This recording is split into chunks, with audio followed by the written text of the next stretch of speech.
Hello, everyone.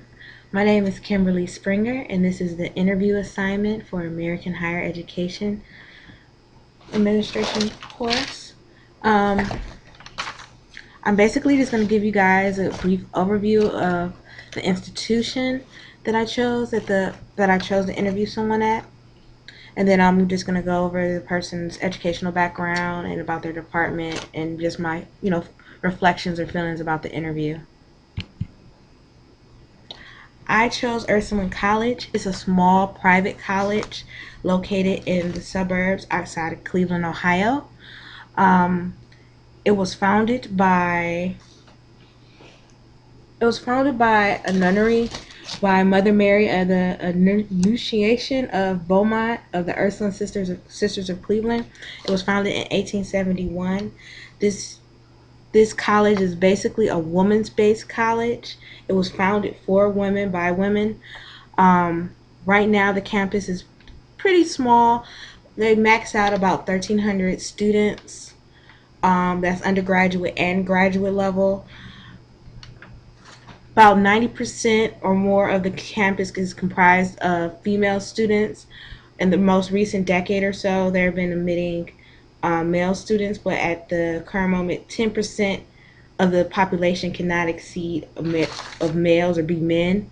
So that's where they put a cap on the male population on campus.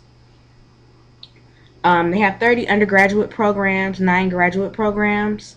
Their most well-known program on campus is their nursing program on the undergraduate and graduate level. They are very well known in the Northeast Ohio region for their nursing programs. They're also one of the few colleges within the state of Ohio which offer a master's in art therapy.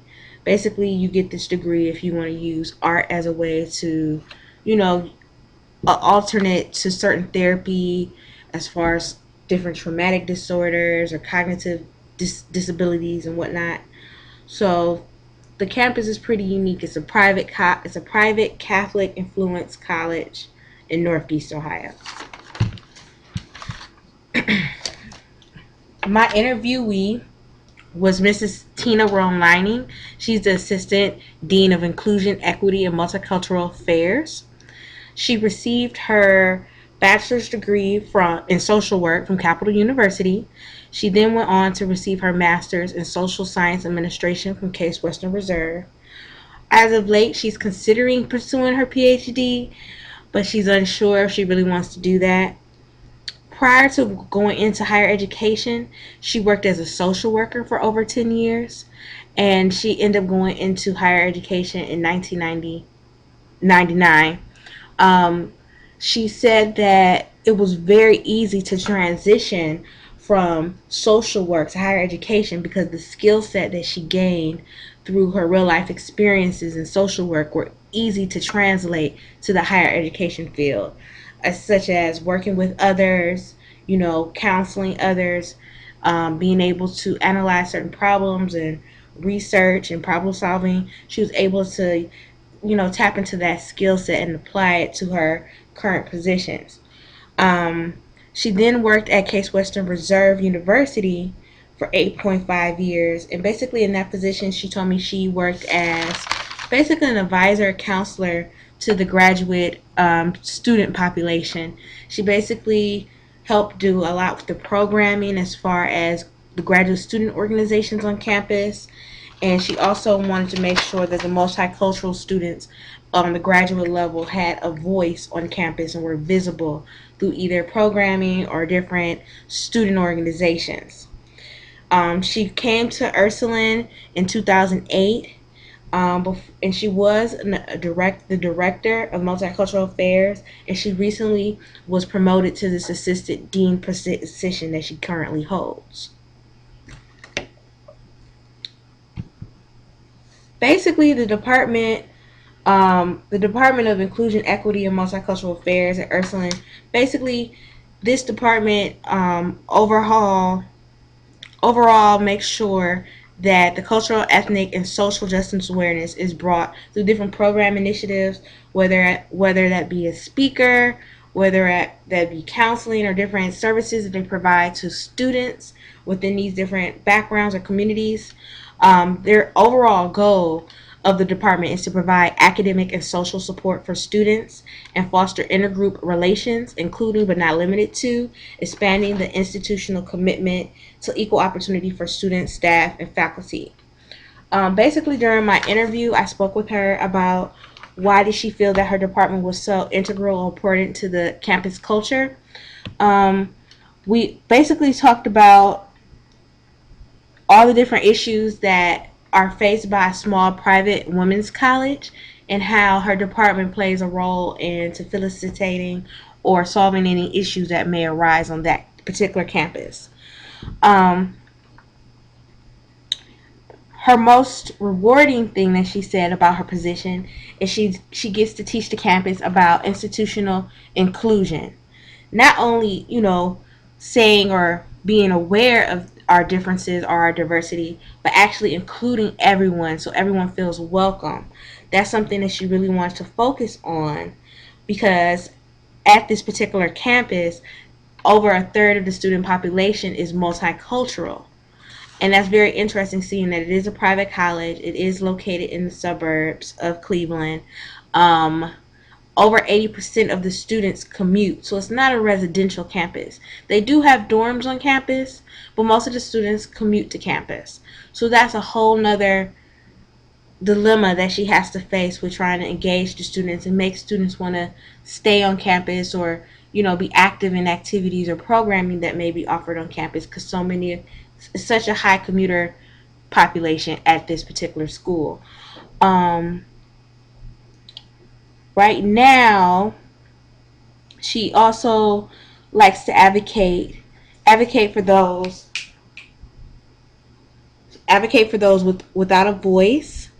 She also wants to advance the institution initiatives about diversity and approaching diversity. One of the worst things that she says about her position is that she has to address people with biases. And these come from all different, I guess, people on campus, from the administration to faculty to the students and how they interact with each other. She also has to teach people to understand diversity and how to approach different situations in a positive manner.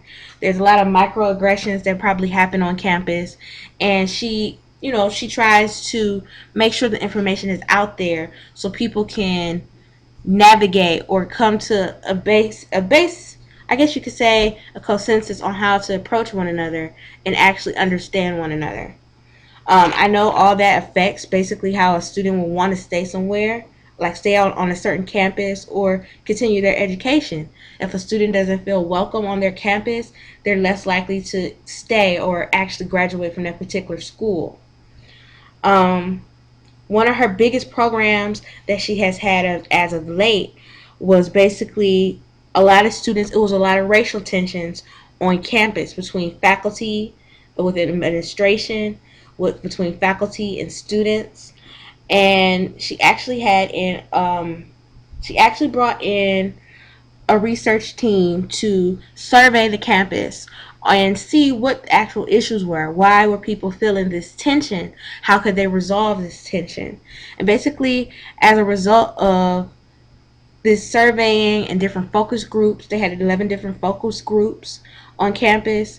They actually had their first diversity training or a diversity sensitivity training this past November 2013.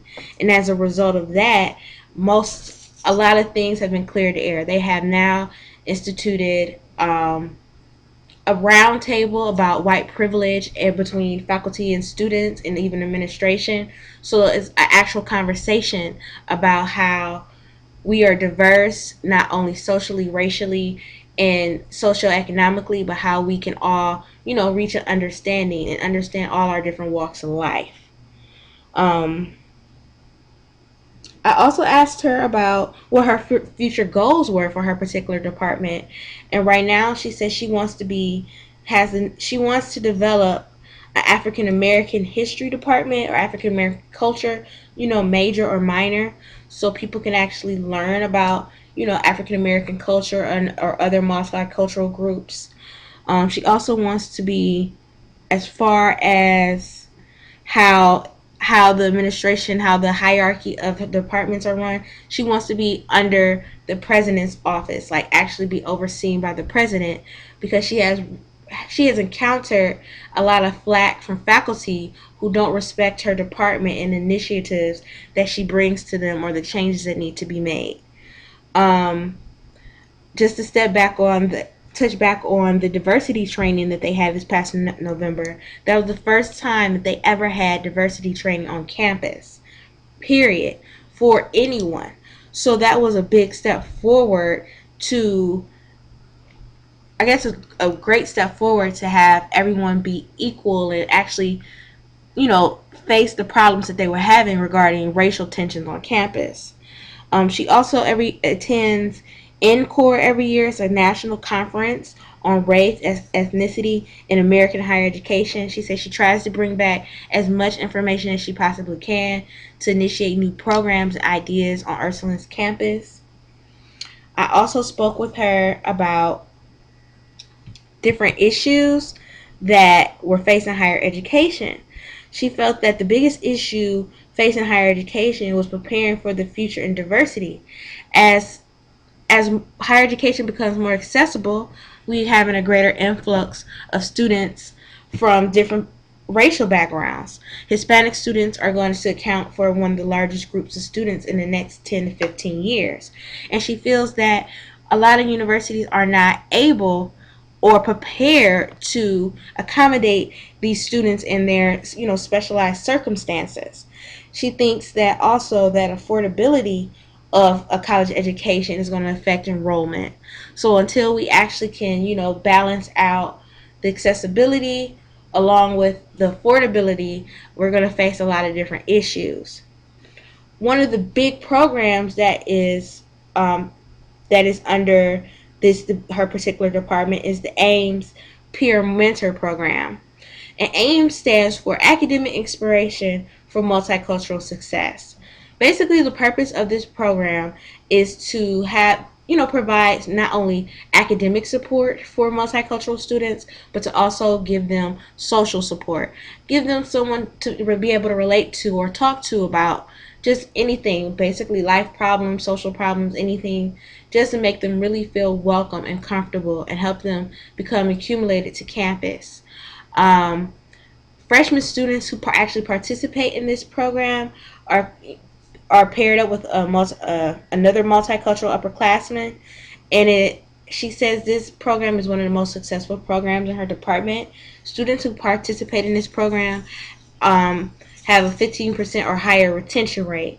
So basically, if they participate in this program, more than likely they will return for their sophomore year at Ursuline College.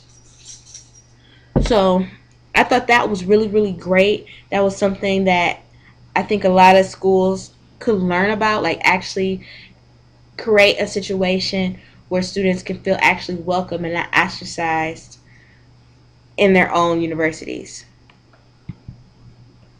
Okay, my basic reflections. It was really interesting to talk to Miss Ron Lining because I was I was looking for someone to interview in a local area since I'm located in Cleveland, Ohio. I tried to email someone from all different types of departments throughout the Northeast Ohio region. We have about maybe 5 to 6 different colleges and universities. They're public, private, large, small, medium. So I emailed a little bit of everyone. Also, while I was on the different college websites, I applied for different positions. And in the process of applying for a mission counselor position at Ursuline, I unfortunately wasn't selected for the position, but I did well enough for the VP of Student Affairs to forward my resume to Mrs. Tina Roan Lining. And it was so odd because I already had set up a time to interview with her for this assignment. So I ended up being considered for a graduate assistantship in the process of me doing this assignment. So I got to really get to know her and talk to her about her viewpoints, and it was a very great and enriching experience. In the moment, I completed about 2 more interviews for that graduate assistantship. So I'm in the process of hearing back from them at the end of this week. I have my fingers crossed. So hopefully I get this position. I pray because it's a great, great opportunity. Um, I would love to work with her in this particular department because she really